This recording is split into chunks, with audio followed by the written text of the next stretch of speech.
2-3 years నుంచి ఒక issue న్యూస్లో ఉంది, మళ్ళీ కూడా కరెంట్లో ఉంది బాగా, ఎలక్షన్ కమిషన్. ఈ ఎలక్షన్ కమిషన్ సంబంధించి ఎందుకు న్యూస్, అసలు ఏంటి న్యూస్, దీని మీద ఎలాంటి క్వశ్చన్ రావచ్చు.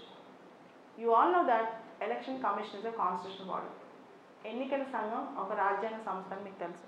It's a permanent constitutional body, శాశ్వత రాజ్యాంగ సంస్థ అని తెలుసు.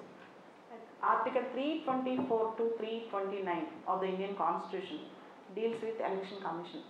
324 to 329 of the Indian Constitution deals with Election Commission. And you all know 326 Universal Adult Franchise, వయోజన ఓటు హక్కు.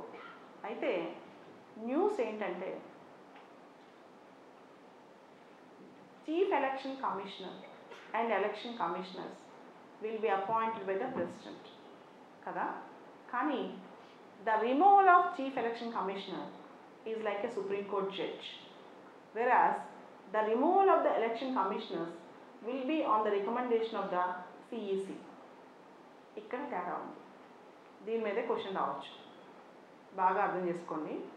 ఆర్టికల్ 324 ప్రకారం చీఫ్ ఎలక్షన్ కమిషనర్ని తొలగించాలి అంటే సుప్రీంకోర్టు జడ్జి ఏ విధమైన ప్రొసీజర్ ఫాలో అవుతామో అదే ప్రొసీజర్ ఫాలో అవుతాం. సుప్రీంకోర్టు జడ్జిని తీసేటప్పుడు ఏ ప్రొసీజర్ ఫాలో అవుతాం?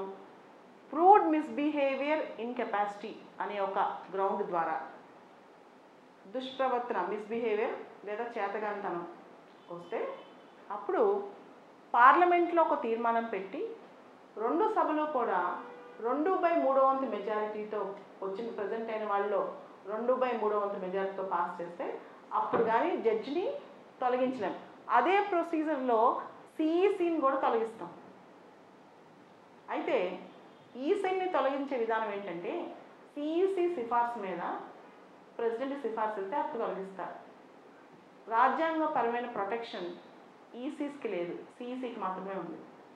సో దీంతో 2015లోనే లా కమిషన్ ఆఫ్ ఇండియా ఈసీస్ కూడా ఎలక్షన్ కమిషనర్స్ కూడా సిఈసికి చీఫ్ ఎలక్షన్ కమిషనర్కి ఎలాంటి రాజ్యాంగ భద్రత ఇచ్చారో అలాంటి భద్రత ఇవ్వాలి అని చెప్పి లా కమిషన్ సిఫార్సు చేస్తుంది.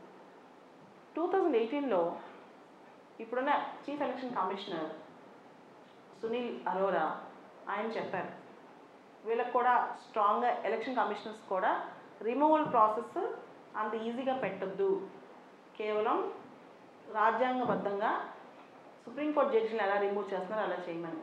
దాని మీద ఒక కేసు కూడా ఫైల్ అయింది.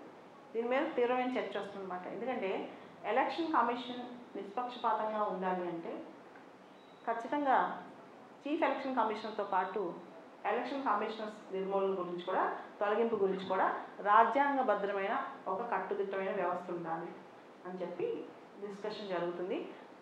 దీన్ని దృష్టిలో పెట్టుకుని దీని మీద ఒక క్వశ్చన్ రావచ్చు.